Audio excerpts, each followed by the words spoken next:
mengaku disuruh Wawan memberikan uang ke Rano Karno sebesar 1,5 miliar rupiah.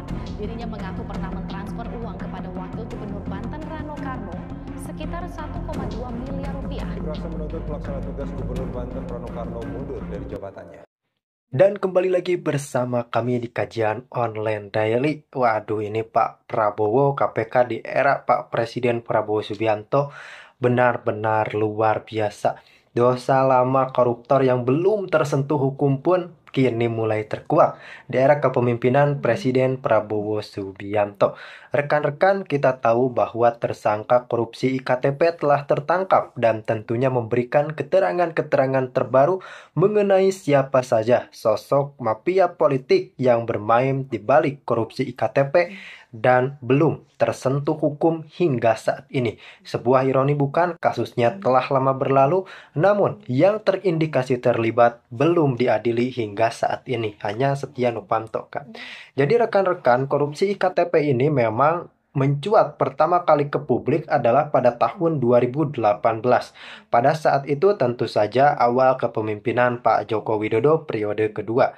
Pada saat itu memang banyak yang berspekulasi bahwa penyidikan korupsi IKTP diintervensi oleh Presiden. Namun kita akan jelaskan lebih lanjut.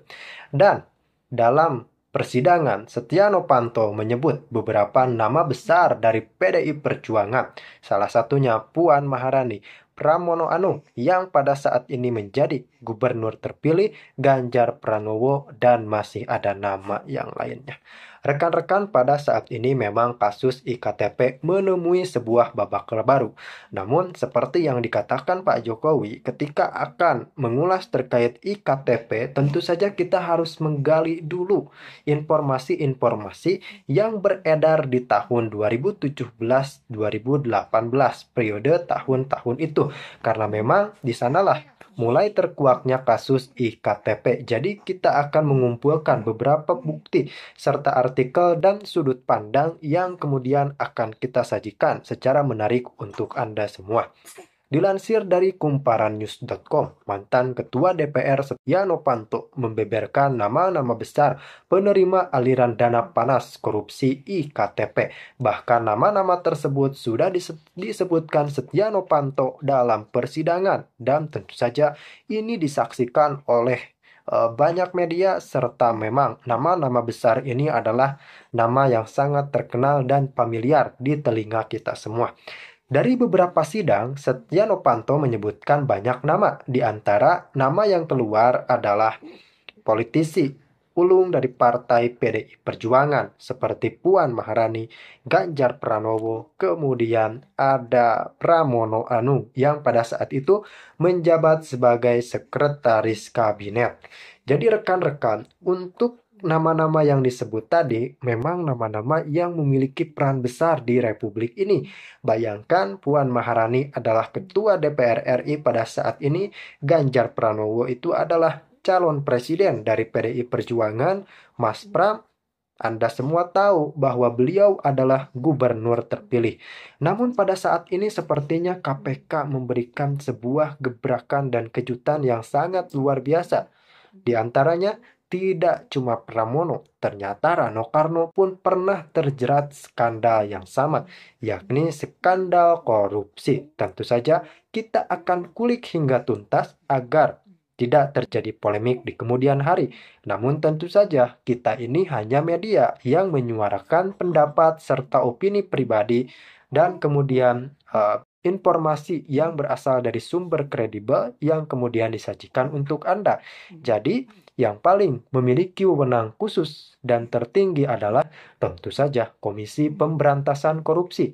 Lalu bagaimana menurut Anda? Apakah memang sebaiknya diselidiki dulu terkait skandal yang menjerat Pramono serta Rano Karno agar tidak menghadirkan polemik? Jika memang kedua tokoh ini tidak terlibat, ya silahkan lantik.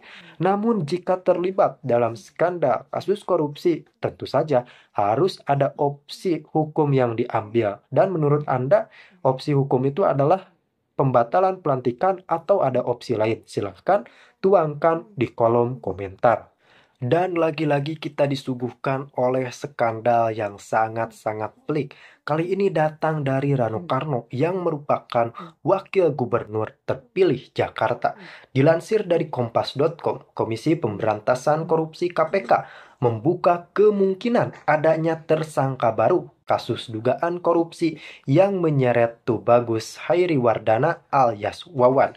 Hal ini disampaikan PLT juru bicara KPK menyusul kesaksian kasus tersebut yang mengungkap mantan Wakil Gubernur Banten Rano Karno menerima uang hingga 1,5 M. Tentu saja ini jumlah yang sangat fantastis di tahun itu.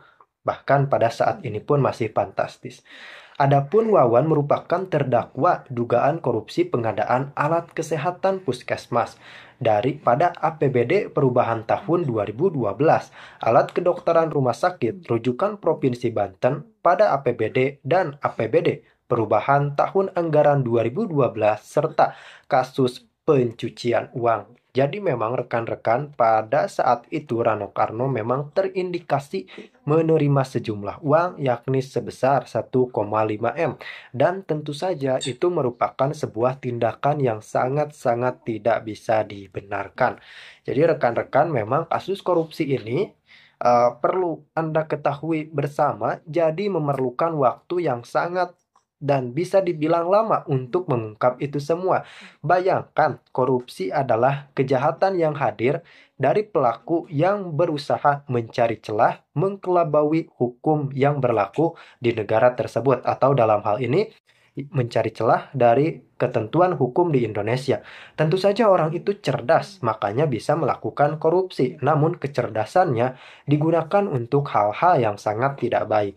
Jadi memang dalam pengungkapan dan penyidikan pun tentu saja terindikasi pelaku korupsi melakukan sebuah gerilya statement serta melakukan sebuah manufaktur atau manipulasi fakta yang diberikan atau disuguhkan keterangannya kepada penyidik.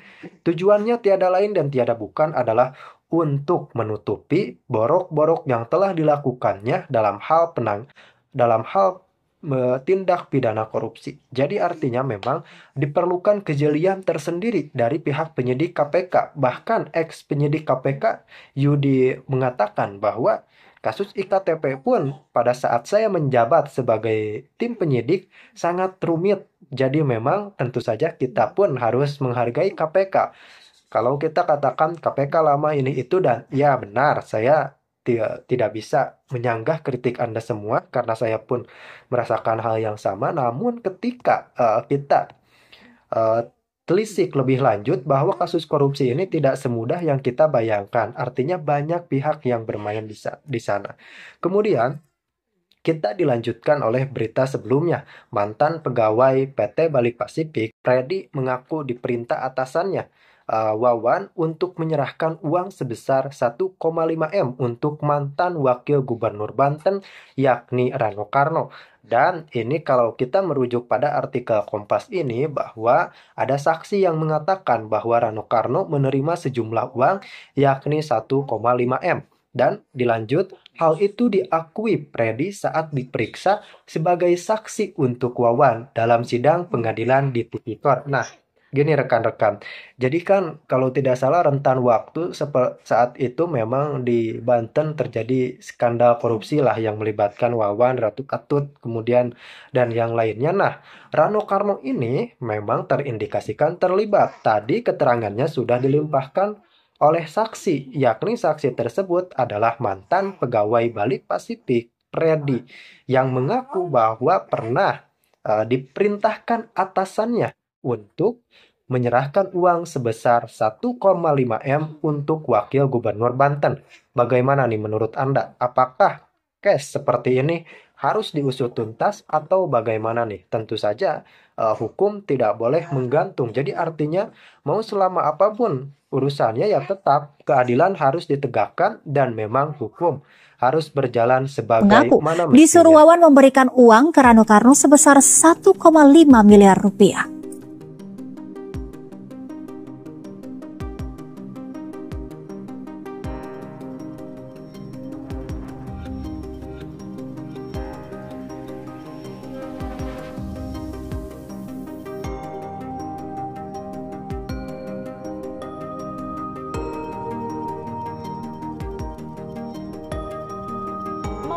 Gubernur Banten Rano Karno disebut menerima uang sebesar 1,2 miliar rupiah.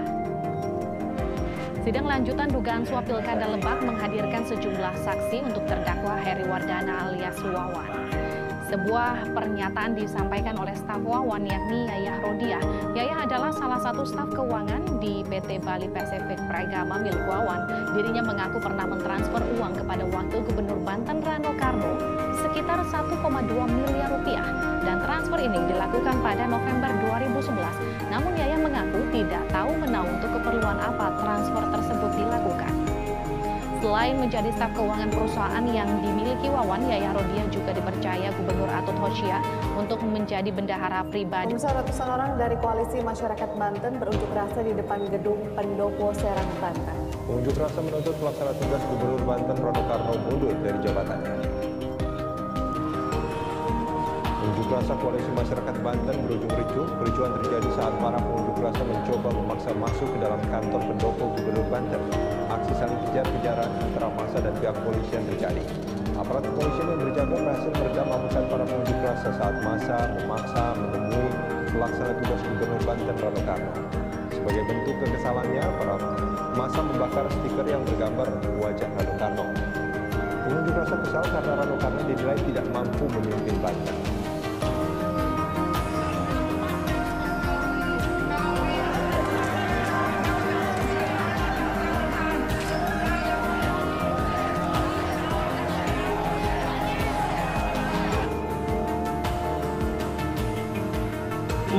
Rp1 dan 75 sen sebagaimana dalam laporan hasil perhitungan kerugian negara nomor 32 LAP dan seterusnya tanggal 1 Oktober 2014 tentang laporan hasil pemeriksaan investigatif dalam rangka penghitungan kerugian negara atas pengadaan alat kesehatan kedokteran umum Puskesmas pada pemerintah Kota Tangerang Selatan PA 2002. Ketentuan sebagai tercantum dalam pasal 18 ayat 1 huruf B Undang-Undang 31 Undang-Undang Tipikor, maka sudah selayaknya pada terdakwa dan juga pidana tambahan berupa pembayaran uang pengganti yang jumlahnya sebanyak-banyaknya sama dengan harta benda yang diperoleh dan dinikmati oleh terdakwa dari tindak pidana korupsi, yaitu total sejumlah 58 miliar 128 juta 103.859 rupiah. Namun oleh karena kami selaku penuntut umum juga mendakwakan tindak pidana pencucian uang terhadap diri terdakwa yang dibarengi juga dengan melakukan perampasan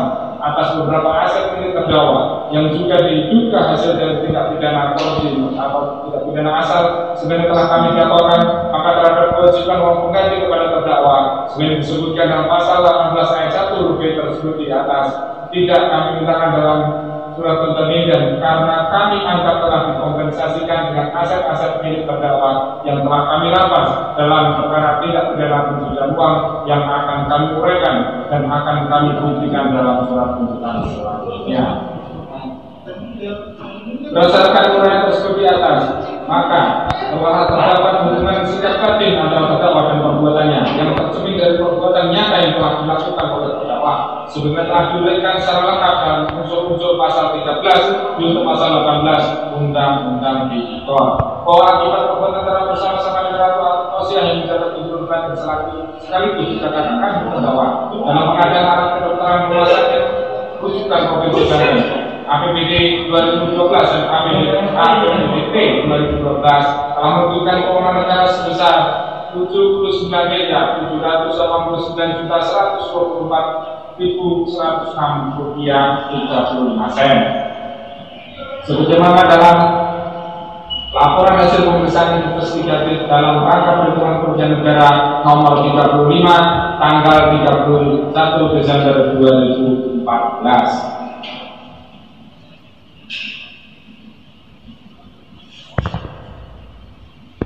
Atas kesalahan dalam melakukan tindak pidana sebagai didakwa dalam surat dakwaan penuntut umum, bahwa dengan terpenuhinya dan terbuktinya seluruh syarat objektif dan syarat subjektif dari pasal-pasal yang didakwakan pada terdakwa, maka selayaknya terdakwa dijatuhi hukuman berupa pidana istimewa dengan perbuatannya. Analisa yuridis untuk dakwaan. Oleh karena dakwaan kumulatif kedua dalam perkara Po juga disusun secara alternatif yang terdiri dari dakwaan kumulatif kedua alternatif pertama melanggar pasal 3 dan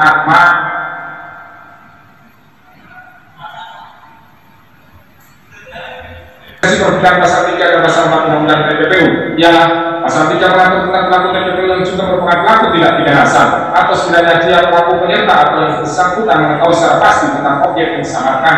Sedangkan pasal 4 Undang-Undang TPPU sasarannya ditujukan terhadap seseorang yang bukan pelaku tindak pidana asal, tetapi dia mengetahui bahwa harta kekayaan tersebut berasal dari kejahatan atau tindak pidana.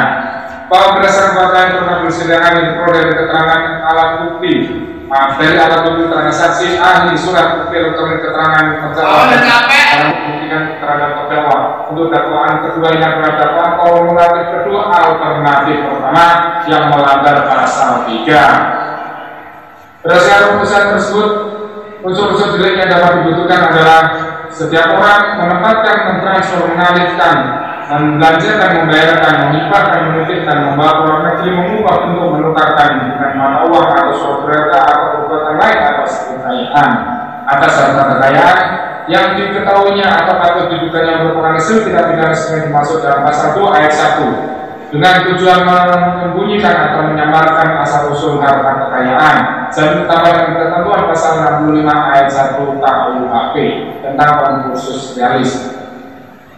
Pada laporan membuktikan dakwaan kumulatif kedua alternatif pertama tersebut di atas, lalu kami akan menganalisa secara yuridis dan membahas fakta-fakta hukum yang telah terbukti di persidangan di dalam unsur-unsur yakni sebagai berikut.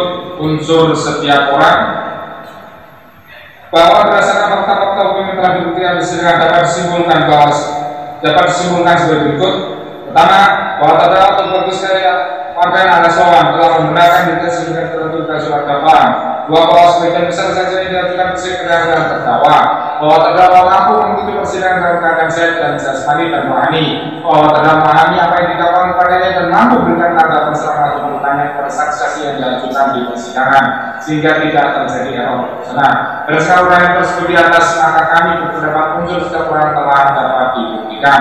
Unsur kedua, unsur menempatkan, mentransfer, mengalihkan, membelanjakan dan lain seterusnya, mengubah bentuk, menukarkan dan dengan mata uang atau surat berharga atau perbuatan lain atas harta kekayaan. Mengenai pengertian perbuatan yang dirumuskan dalam unsur tersebut, Undang-Undang Nomor 8 Tahun 2010 tentang TPPU tidak ada penjelasannya secara spesifik, namun dapat kita lihat berbagai pengertian ketika yang memberikan penjelasan berikut yang harus dibacakan keterangan ahli.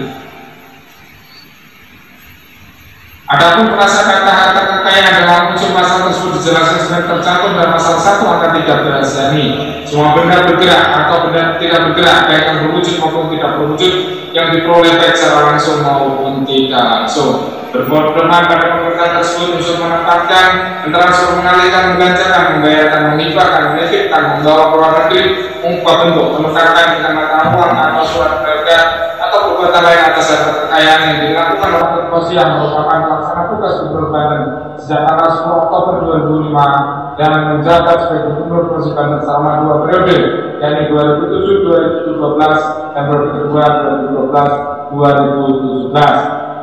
Terdakwa juga merupakan suami dari Airina Midiani, wali kota Tangerang Selatan selama 2 periode, yakni periode pertama 2010-2014 dan periode kedua 2016-2021. Fakta tersebut didukung oleh keterangan saksi antara lain Jajar Budi Suharja, Muhammad Jamasari, Datang B, Ajar Derajat Ahmad Putra, Widodadi, M. Soleh, Budaya atau Singapura, ini alat Budi Suharja serta keterangan terdakwa. Terdakwa sebagai pemilik beberapa perusahaan yang mengendalikan seluruh transaksi keuangan perusahaan-perusahaan tersebut yang pembukuan serta seluruh pengelolaan dipusatkan di kantor PT BPP Gedung TI Jakarta Selatan. Adapun perusahaan-perusahaan milik terdakwa dan perusahaan terafiliasi yang berada di bawah kendali terdakwa antara lain perusahaan milik terdakwa yaitu PT BPP yang beralamat di kantor Detis lantai 12 5 Mega Kuningan yang ditunjuk oleh terdakwa sebagai direkturnya adalah Gagang Sumpah. PT Buana Warga Utama beralamat di Serang yang ditunjuk oleh terdakwa direktur adalah Yaya Hodia. CPT Putra Perdana Jaya atau PPJ